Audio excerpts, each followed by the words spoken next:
Like, stop putting these wigs together at a slumber party, with your fellow Boy Scouts. It doesn't look good. That's all I have to say for the hair report this week.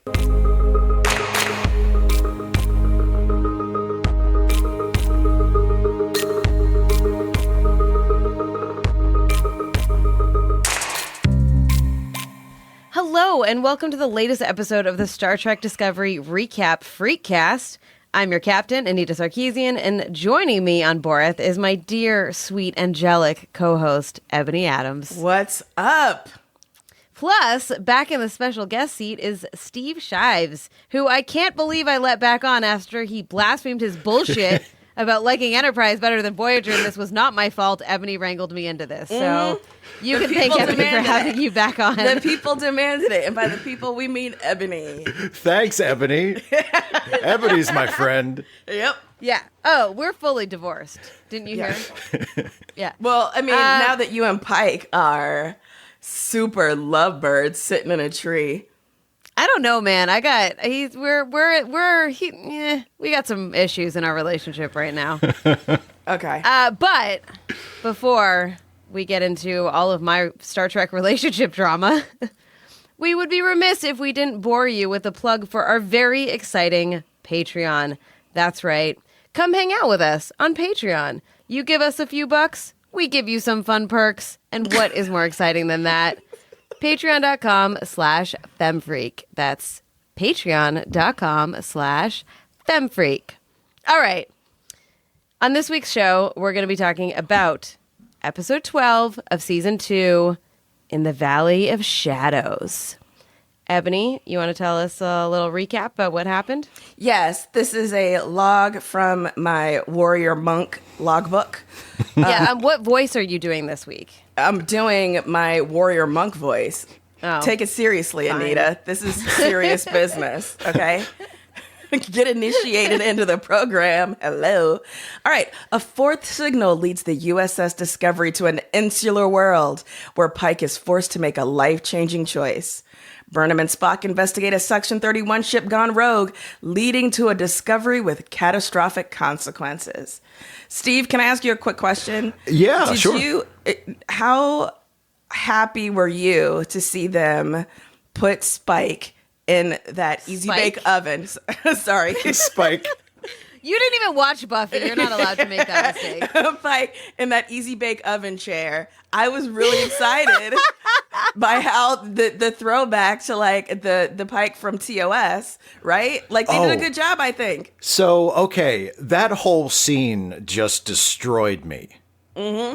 As a longtime Star Trek fan, it was really, really awesome to see that's one of the things I like about this show, especially this season, is getting to see the Discovery version of things. Yeah. Because I'm just a total sucker for that. I love the Talos Force stuff. I love all of the references and their recreations of classic Trek stuff. So when I saw Pike in what me and my podcast partner call the beep chair, when I saw Pike in the beep chair, I was like, oh man, we get to see the Discovery version of Pike in the beep chair. And then it just destroyed me. That's one of the most emotionally devastating scenes I've ever seen in a Star Trek show. It just wrecked me. Absolutely. Like Pike living through in that moment, the question of, do I go forward with the greater good, right? Yeah. Do I make the hard choice here, knowing what lies ahead for me? And having that sort of, vocal wrestling, like, no, this means something. Starfleet means something. The Federation means something. I was like, yes, like this is what Star Trek is about, right? Absolutely. So happy with it. I do hope at some point before the end of the series or before the end of the season that they at least give Michael some kind of a choice like that. Yeah. Because as awesome as it is to see Pike get to make that choice and as much of a hero as it makes him, like, I feel like theoretically the show is still supposed to be about Michael. And even though everybody talks about how important Michael is, it often feels like she's kind of off to the side you know, doing important stuff, but she's not at the center of the story. And I'm still sort of waiting for the show to shift back to her. That's true. You don't think? I think in this episode it's true, but I wouldn't say that that's the case for the whole season. Maybe. I don't know. She's always in the middle of things, and she's always obviously a very important character. But I'm trying to think of the last time when she made a choice that really, you know, drove the direction of the series. I mean, but I think like the last episode gave us that, right? You know, like she has to make the choice to let her mother go. That's true. She does. You know, but I do think that it doesn't seem. It seems like a much smaller choice in a way, because we know that isn't going to be the end. Right. That there's still a couple of episodes left in the season. There's still season 3. We know that something's going to happen. The famous like Star Trek do-over. Like she's going to get her mother back in some way, or have some sort of like, you know, emotionally satisfying resolution to that story in a way that we know what comes for Pike. And so I was so glad that they didn't erase that I say history, but it's actually his future, which would have been the easier choice, the more facile choice, but not the bravest choice. Sorry, I'm still hung up on the Michael thing, so I'm just going to ignore everything that you just said and not respond to it. Oh, okay, great. Okay. Cool. So an interesting thing here, though, because I don't disagree, like having her have a choice like that, I think is cool. I'm here for that. But I realized at the end of this episode, I love that we just skipped right to the end. Michael says, we need to destroy Discovery. Like, we need to destroy the ship. And Pike sits down and plans to destroy the ship. And I was thinking, first of all, like, Pike doesn't actually make any decisions. He just listens to Michael. Like, that's really the whole thing, which drives me nuts. It does not. Ways. You love but it. Also, only in bed. All right. This is a different podcast than I signed up for. But... like, so there's something about, you know, Michael gets to dictate a lot of terms and like be in charge in a lot of ways without having the actual status of that. So there's a frustration in terms of gender dynamics here, and in terms of like, yeah, she kind of does call the shots in some ways, but she also doesn't in other ways. Right? Does that make sense? Yeah, no, it absolutely does. There was a scene near the beginning of the episode where, you know, they're having like the executive roundtable, and Pike says to Burnham, like, you know, what are you suggesting? And she says, I'm asserting that this. And I was like, well, I thought actually, I thought that scene was supposed to be indicative of Michael. Actually, I don't know if this is true now that I think about it, but it felt very much to me like she's asserting her Vulcan training here. That she's like fully trying to go into like logic brain to try to cover up the rage in some ways. Yeah, which is why that conversation between her and Spock was like an interesting in terms of how she's behaving, where he's like, you can't be logical if you're enraged. Right. No, I get that. I'm just saying that for me, that particular exchange resonated in a way, because I think like women in particular, particularly women, you know, in positions of leadership, are encouraged to sort of second guess themselves or kind of couch their assertions in, you know, kind of flowery ways, softer ways. And so I really loved when she was like, no, I'm not implying or suggesting anything. I'm saying, you know, right out, this is what we should do. Yeah. So, Steve, what did you think of the episode as a whole? I liked it. I liked it a lot. It's probably going to end up being one of my favorites of the sort of non-standalone episodes, because they've had a couple of episodes this season that are mostly standalones that I still think are probably my favorites, but of the sort of really, really invested in and connected to the story arc episodes, this I think was going to end up being one of my favorites. And it's hard to separate how much of that is due to the fact that it's like, it's a really, really well done episode in its own right, and how much of that is me, the Star Trek fan, still just so impressed with how they handled Pike. And there's other stuff too, like this, the whole series is such a well-directed series. I think it's the best directed Star Trek series anybody's ever made. And there were two really lovely shots. There was the shot of when Michael was watching the log entry recorded by Dr. Burnham, and their faces are sort of superimposed. Yeah. Because it's the hologram, and you can see Michael's face through her mother's face. That's just such a beautiful shot. It really was. And the show is full of things like that, where you can tell they're not just shooting for coverage. They really put some thought into making this look as good as they can, and to really putting some meaning behind the visuals. And there's another shot when Discovery, when they do the spore drive jump to Boreth, and it's just a long shot, and you just see the ship kind of pop in. It's just really well done. It's really lovely. Yeah.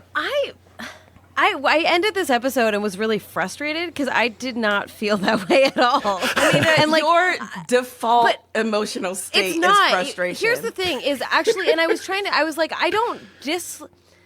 I actually was like, I think that this isn't like I don't think it's a terrible episode, but I thought it was really badly directed and edited. Oh, wow. And okay. that made it really difficult for me. And I don't think of that as all of the episodes. Like this one in particular felt a lot more amateur to me than some of the others, because the way that the cuts were made, it felt so abrupt and not smooth. Like all of a sudden you have Pike on talking to Laurel and Tyler, and then like literally a second later you have Saru being like, oh yeah, well, Captain Pike is away. They didn't do transitions for time, and I think they were trying to pack in so much that they didn't let it breathe enough for like passage of time to happen properly, and that really irked me in this episode. It worked better once they got into the meat of what they were trying to do, but those first like 10 minutes of setup, I was like, what the fuck is happening? See, I've had that reaction to other episodes this season. There have been a couple episodes where I thought pretty much exactly that. Like, oh my God, the pacing is so off because they're trying to cram so much stuff in. I didn't react that way to this one, strangely enough. But I totally get what you're saying. I feel like I'm watching my parents argue, and I want to have my dad get custody. So I'm going to go with Steve here. I actually think I did enjoy, it feels weird, but I did notice the pacing, and I did not feel that it was rushed or arrhythmic in a way that I have felt in other episodes. This felt like a very smooth episode to me. In fact, it felt so smooth that I noticed it, because I have, noticed in the past, it seemed as if we will never accuse Discovery of being an unambitious show. They absolutely want to try so many things, narratively and aesthetically and tonally. And sometimes it's far too much. But I appreciate it regardless. I love a show that is trying to do something. And I especially love how this second season, it feels as if they are really attempting to give us, let us know they're aware of what Star Trek is meant to feel like, and the sort of feelings that it's meant to evoke. And they do this in very playful ways and very serious ways. One of the playful ways, for me anyway, in the scene with, who is it? Is his name Gant? Gant. The Section 31 crew member that they rescue from space. Yeah. He says, like, once they decide on the plan, it's, someone's got to go in and hold the cage door open. And you think, this is such a red shirt moment, right? Like, we've just met you. You're proposing something very dangerous. We're never going to see you again. Like, I'm sorry, dude, but this is your swan song. And the way they play with that is amazing, because, of course, it doesn't turn out like that at all. Right? Right. He's not the disposable crew member. In fact, he plays a very important role there, but I think that shit. Listen, I thought that was very effective. And I also was legit terrified when the nanites started crawling out of him and it turned into a claw. I was affected. I'm not ashamed to say I was affected. I was like, what the fuck is happening right now? Like, what is Control is supposed to be an AI, and it's like these things are like crawling out of this fake body. Like, come on. That was a little tough for me to be actually legitimately like terrified by. I was like, why? How? What? And then Spock explains away the sciencey wincy shit, and you're like, okay, I guess. It was magnets, Anita. It was magnets. Okay, no one knows how they work. Okay. I never actually thought about what a Terminator movie would be like in Star Trek, but now I know. Like that was that final sequence with them on the Section 31 ship when he's naniting out. It's like, oh, this is totally a Terminator movie. Yeah, I mean, Burnham even gets like the action movie gun sequence, right? You know, where she's shooting from the side with both guns. Come on, it was amazing. But the whole time on the ship, I'm sitting there being like, they're like talking about control on the ship that control is controlling. Yeah. And like, can't the AI hear them? Like, there are speakers and microphones everywhere on that fucking ship. And they're like, we're going to secretly do these things without it knowing. And you're like, what? How? Yeah. How is that possible? We were making HAL 9000 jokes over here. Oh, yeah. I can't allow you to do that, Burnham. I'm sorry, Michael. I can't do that. Definitely. I am really liking, although I want to see more, and I thought initially this season we were going to get more with the Klingons. I'm really enjoying the attempt to sort of pull the Klingons away from kind of like the Planet of Hats depictions that we've gotten in the past, right? So how did y'all feel about the monastery, the whole like timey-wimey business with L'Rell and Vok's weird-ass baby, who's now a weird-ass man, his gross like hippie hairdo? I really expected him to pull out like a foosball, not a foosball, what are those, like a hacky sack? Hacky sack? I just felt like this dude definitely goes to a lot of Ren fairs, you know? But nevertheless, I love when we get to see the Klingons get to be more than just like, you know, growly and intimidating in a corner and militaristic. Because that is, you know, typically what we get. And that's primarily what we have known about them. So, yeah, I enjoyed this episode.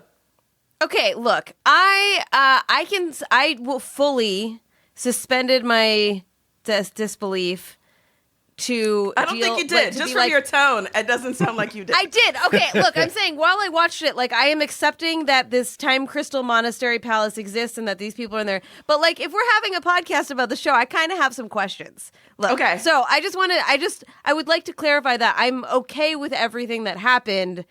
But if I'm going to talk about it, I'm going to be like, well, what the fuck? Okay? Okay. Well, I'm glad Fair, we have right? Steve here Like, just, because I never have know. answers to your questions. So, okay, Pike goes in and is like, I want a crystal. And Tenevik is like, nope, not gonna happen. And Pike is like, gonna happen. And Tenevik's like, okay, maybe. And you're like, wait, what? So then it got me thinking, like, so how, like, so the idea is that nobody has a crystal. Michael's parents are the only ones who have ever gotten a fucking time crystal. And then, like, he just goes in and does this thing and then sees this horrible future for himself and is still like, yes, I'm going to blah, blah, blah. We talked about that already. And so, like, nobody else has gone through that process. There's a lot. I don't. Yeah. Well, yeah, but I mean, like, we know that other people coming to get crystals, we can assume that they probably are doing it for more egocentric reasons.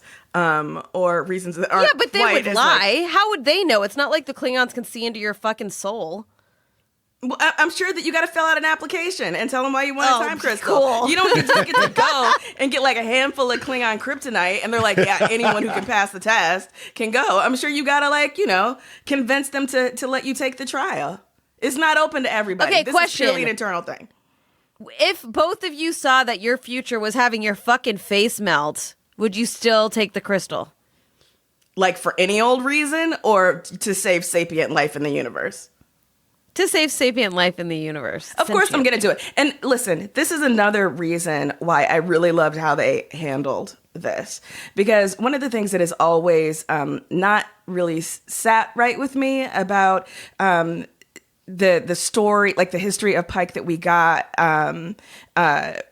and the reason why he goes back to Talos 4 is that essentially, you know, we're led to believe that being disabled and being disfigured, you know, was so horrifying an existence that he couldn't take it anymore, right?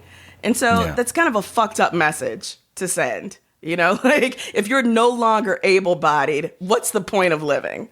And so I like how in this episode, Pike doesn't say like, you know, despite the fact that, you know, my body's not going to work anymore. He says like simply, you know, despite this is not the future that I saw.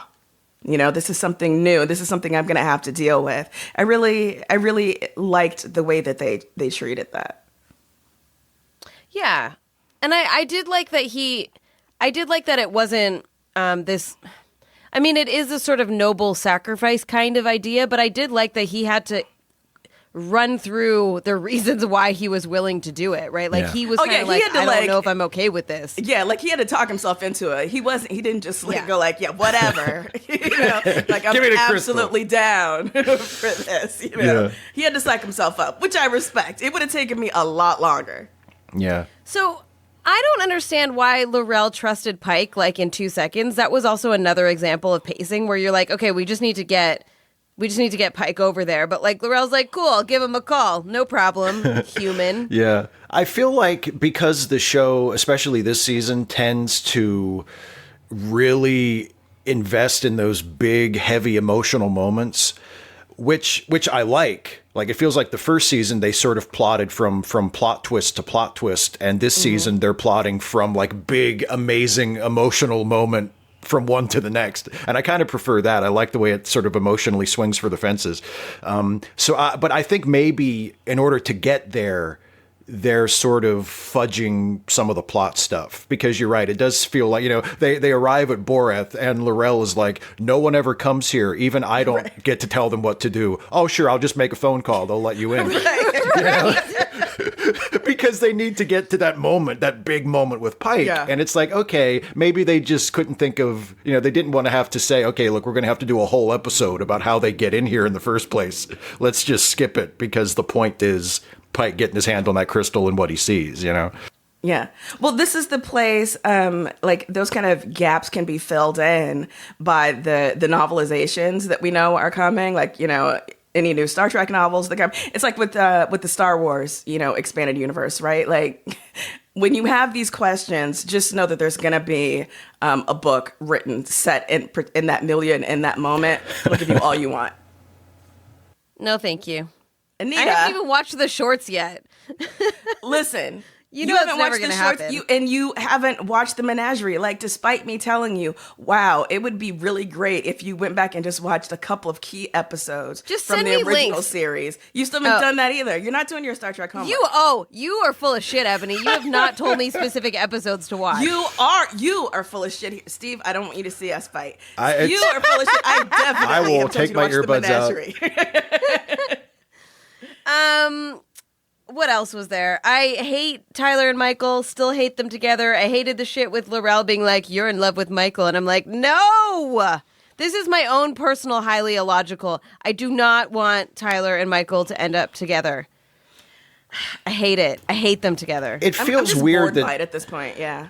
It just feels weird that they're sort of setting that up as like that's the relationship. You know, like even Colbert and nobody gives a fuck.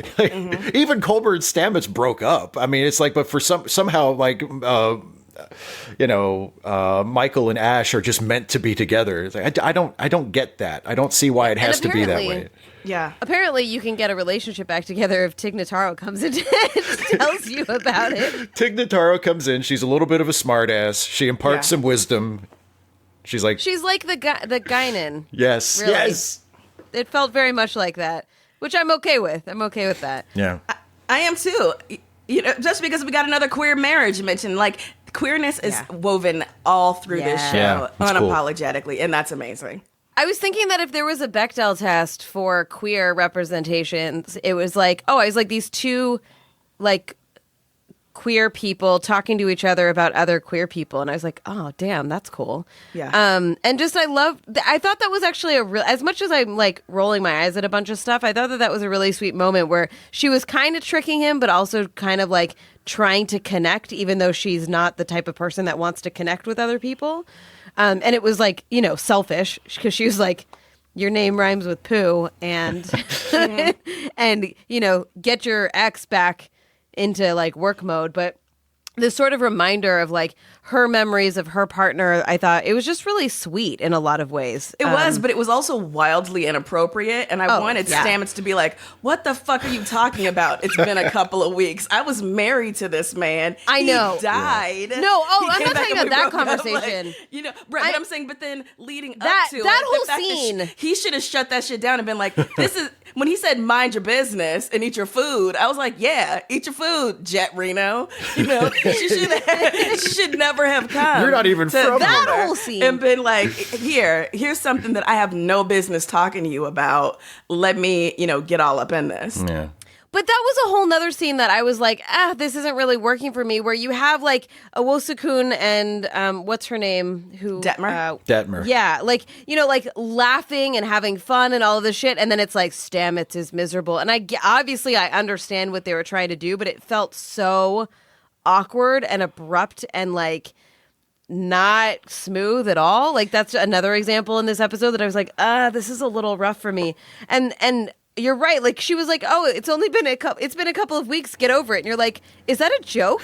Yeah, because it's a bad one. But this show loves bad jokes, and I can't believe you don't want to talk about like what did she call him, Bamboo Boy, and that whole comic in quotation marks scene.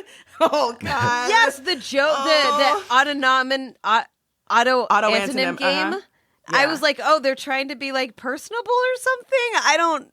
Everyone's gonna die. What the fuck are you doing? I just love that they play this nerd game with each other. That's one of the things I've enjoyed about the little glimpses of the sort of supporting characters or the lesser members of the crew. Is me and my wife were talking a couple weeks ago, and we said, it's almost like every character on the ship is a science officer. Because they're all such super science nerds. Whenever you see them in their personality, they're all these like mega nerds. And of course, at lunch or dinner or whatever in the mess hall, when they hang out together, they play these incredibly nerdy word games. Yeah, I love that too, because they absolutely would be playing like Magic the Gathering, Oh, totally. These are just a bunch of geeks surrounded by fellow geeks, and it's a geek safe space. Yeah. Having said that, the joke, where whatever that crew member's name is, where he's like, choke on that. I just thought, oh, you went just a little too far. The dial, turn it back. I feel like the show is a little hit or miss with how it integrates those things. Like, I will never forget that fucking dance shit in the first season. Oh, God. Like I'm just and I kind of am trying to forget the first season entirely and not judge the show based on that at all. Mm-hmm. But I feel like, there are moments where I think it works really well and other moments where it's like really contrived. And in this one I liked it theoretically, but I didn't like the way that it all like played out. What are you pointing to exactly? Like the not behind the scenes, but like the moments of like socialization of the crew, or like the moments of lightness in the script. Like what exactly is it that? Well, for this, it's kind of like, so they used this moment to show the contrast between Stamets being upset and everyone else like having a good time. And to me, it felt like it should be an endearing thing. And I do like the glimpse into the nerdiness of the crew, but it felt really awkward to me because I'm like, everyone is going off and doing some really serious, dangerous shit. And like, not that you have to hold that danger all the time, but it felt really jarring to me in this episode. Mm-hmm. So I don't know. What was the other thing? I still really love Spock. Like I just, every time he's on screen, I'm like, shave your beard or shave the little part of your beard. Like get a nice smooth line there. I know some barbers in LA. It's fine. We'll hook you up. But I really like him and Michael together. And like, I was actually really excited when he like forced his way onto her mission, because their interaction and banter, I think, does a lot for me. Same. But it always just makes me think like, all right, but we're moving towards a future in which Michael Burnham is never spoken of again. We're getting this great development of this sibling relationship between Spock and Michael, and then she is just written out of history, you know? See, that doesn't bother me as much. Yeah, it doesn't bother me. Ebony's Anita, obsessed with how this. can this not bother you? It doesn't bother me. It's how you write a prequel, Ebony. It drives me crazy. It doesn't bother me, because it's a prequel, and because I accept, okay, this is this show. Yeah. And yeah, okay, when we think about it in the context of the larger Star Trek franchise, yeah, of course, it's really, really weird that Spock never, ever, ever mentions a sister. Of course. But, you know, that's because he never had a sister until somebody invented this show. I mean, so I try not to get too hung up on stuff like that. I mean, it's fun to think about. It's fun to sort of think about, okay, now Not this for show... Ebony. She takes it seriously. It's like, okay, now this show exists, and let's think of all the other Star Trek stuff that this completely screws up, because now this is here. But to me, that's just fun. Like, that doesn't really, it doesn't bother me in a serious way. Yeah, I literally have zero problem with it.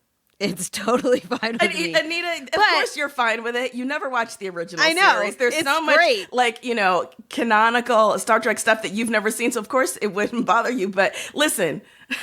Look, if you said that Riker all of a sudden had a sister, I wouldn't give a fuck. Oh, God.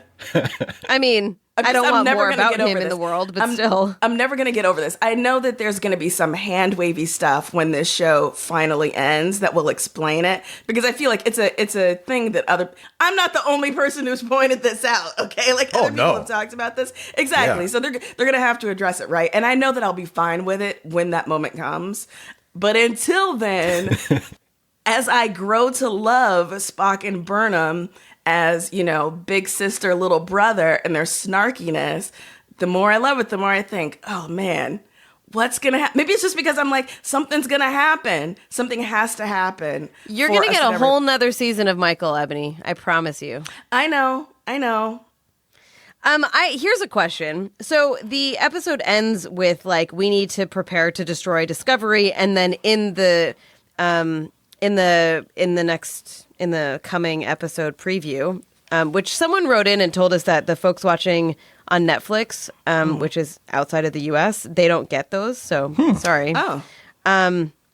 Because you don't have that on Netflix on any show, I don't think. Yeah, that's true. Anyways, in it, there's a scene in that little clip. There's a scene that says like, "It's time to do it" or whatever, right? Like that's the last thing that's said. So like they can't actually destroy the ship. The show is called Discovery, right?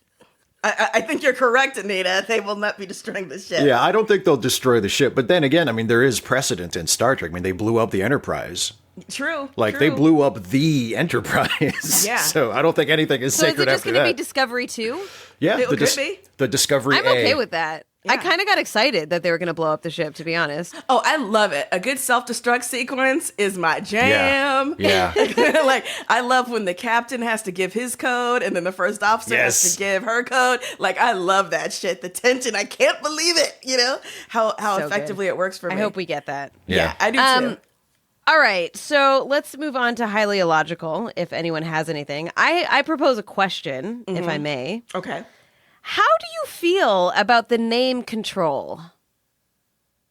It's a little on the nose.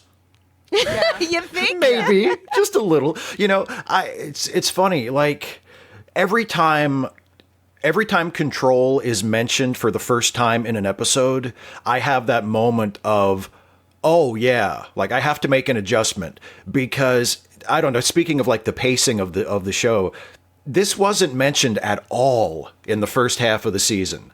And it's not something that was pre-existing in Star Trek. Like I don't think there was ever a mention of Control in any other Star Trek show. And so it's something that's just brand new, and they kind of just drop it in the middle of this season. And now, like, everything's about stopping Control. It just feels like, wow, this really happened all of a sudden. And so whenever they're like, oh, what's the Control situation for the first time in an episode? I'm like, oh, that's right. Like the world centers around this now. And after I make the adjustment, it's okay. But yeah, it is a little, I don't know. No, I don't mean like who wrote it. I mean like, is there any like, did somebody like, did Section 31 call it control? I think that they're the ones that were like, yeah, this thing exists or whatever. I don't like it. Well, Section 31 is also behind like the time suit, the Red Angel suit, and yet we don't learn that, until far into the season. That's another when it one, yeah. seems like Section 31 could have been like, oh yeah, we built that. Just a heads up. Yeah, exactly. I have to admit, I'm wondering why Discovery is still out there cruising the mean streets of the galaxy when it seems like, Starfleet would have been like, hey, get your asses to a starbase. We are like, y'all need to be in dry dock. We need to figure out what the fuck's going on with that data that's just all go up park in your somewhere. core. Yeah, exactly. Like maybe you shouldn't be just, out there doing what you're going to do. Because potentially this could be corrupted, whatever. Also, we need to study this. Like, you guys are super important. So important. Why don't we just reassign you to another ship and keep Discovery kind of where we can keep an eye on it? I think maybe Control was named because they just ran out of time. Like they were up against whoever programmed it originally, like had to turn it in, and they were up against the deadline, and they were like, oh, what am I even going to call it? And they just, I think that has got to be the answer. Did you have an alternative name, Anita? I don't, but maybe we should come up with some. Send us your suggestions. I think it should be called Sydney.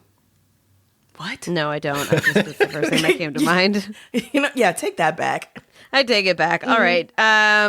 You got any highly illogicals for this week? That was my highly illogical. Like, I just have no idea why Discovery is still out there. Like, yeah, fair. Return it to your parents' garage. They need to figure out what's going on with the motor, you guys. There's like 100 other ships in the fleet. Yeah. I'm gonna also. Oh, sorry. Please go ahead. Well, I had one that was also control related, and I just want to say to all of the people who watch the show who hate how it's different from other forms of Star Trek, maybe they can take some solace in the fact that the people who write this show don't have any idea how computers work, just like the people who wrote every other Star Trek show. Because, like, I mean, I know, like, it turns out that the survivor from the ship turns out to be co-opted by Control, but before they know that, they have this plan where they're like, okay, we're gonna create a dummy startup system in the computer, and then that'll attract Control. Yeah. And Control will, for some reason, it will entirely enter this dummy program, and I guess that means we can trap it. Like, why would it do that? Why? That's not how programs work. Why would it have to pull itself out of everywhere else just to go into this one thing? It makes no sense. But I was also like, yes, everything that happening on that ship, I was like, I'm here for this because I love the Spock and Michael show, but I'm also like, what are you doing? How does anything work? Oh boy. It makes perfect sense. It makes perfect sense the way they describe it, but it's like, yeah, but computers don't work that way. Well, wasn't there something in an episode, like a couple episodes back, where they talked about like an SQL process or something, and we had people write in and they were like, you can't just use these words. They mean something. I also love that you just called SQL SQL. I don't know. Yeah, I know you don't. All right, Ebony, lay the hair report on us. I already laid it on you. I'm just blown away by how consistently weird, and by weird I mean not good, it was extra bad this week, right? Are. Like, the Klingons deserve better. I don't care so much about L'Rell this season as much as I loved her in season 1. Like, she was one of the high points for me, for real. But whatever, like, Jim Henson style ass wig they put her in. Oh God. And then the Klingons too, just spend more money, like, stop putting these wigs together at a slumber party, with your fellow Boy Scouts. It doesn't look good. That's all I have to say for the hair report this week. Great. I thought Michael's hair looked extra bad this week. Really? I did not. It was kind of weird. Whatever. I don't know shit about wigs, so I should not be allowed to speak on the you can topic. like what you like, I would also like to say that in the weekly butt report, Ebony literally sent me 4 screenshots of butts in this episode. Oh, yeah. While we were watching it, I just got inundated with screenshots of butts. Those is very, very Tina Belcher of you. Yeah, listen, those are some A+. Everyone's ass looks great in those suits, man. Yeah, those suits are just great. And so I'm really looking forward to cosplaying in one of those suits because I'm hoping that it's going to give me the lift and push that I so need.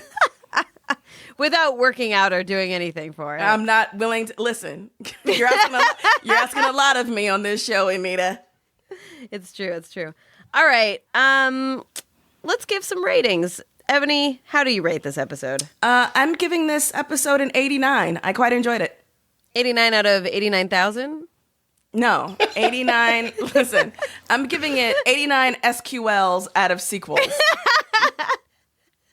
All right, Steve, what's your rating? I will give it 3 beeps from Pike's beep chair out of 5. Nice. Oh, man. If I was witty, I'd make some kind of rating system about face melting status. Oh, that was so gross, y'all. Do you want us to give you a second? No, Okay. I'm fine. I was going to give it 6 out of 10 Michael Burnham wigs. Okay. We'll take All it. right. Last thing on the docket is a theme song. Oh, God. I don't have one specifically about this episode. You've been really lacking on the theme song. You can kiss my ass. Someone really enjoyed my Wells Fargo parody. I can't believe you song. talk to me like that in front of guests, Ebony. Listen. Why would I try and convince them that I'm anything but disrespectful? You know, like this is our relationship. Why don't you try to sing us some Danzig again? Mother. How good was that? Real good. It was so good. Yeah. How about this? Because one of the warriors looked just like Moses Gunn from The Neverending Story. You remember The Neverending Story? Apparently. Yeah. And you remember the character that Moses Gunn played? He had he played the character named Carrion. So look it up on Google because I know the name alone is not helping people. But anyways, they looked just alike. So how about The Never-Ending Story? La la la la la la la la la. Cool. Yeah, it is. I cool. give that 1 Michael Burnham wig out of 100. Man. My tone wasn't good, but Harsh. my ideas are fresh. All right, I am going to save you all from this misery that is our batshit podcast. So that is it for the week. Join us next week and every week until the season is over, which I think is in like 2 weeks, to 2 more see eps. what is up on the USS Discovery. Steve, thank you so much for joining us. Where can people find out more about you? You can watch me on YouTube, youtube.com/Steve Shives, and you can listen to me on a couple of podcasts, Late Seating and The Ensign's Log, which you can find at lemmylistenpodcasts.com. Sweet. And we will link all of those in the show notes. If you are enjoying this show, I don't know why you would, but there are people who do. You can help us keep making it by heading over to patreon.com/femfreak and become a backer and get some fun little perks. Also, we have a main show called Feminist Frequency Radio that is slightly less batshit, still a little batshit, but we talk about all kinds of movies and TV shows and games, so check all of that out. Big thanks to our producer, Taylor Simmons, Sarah Norales for technical support, and Ray Abelar for designs. We'll see y'all next week. Bye. Bye.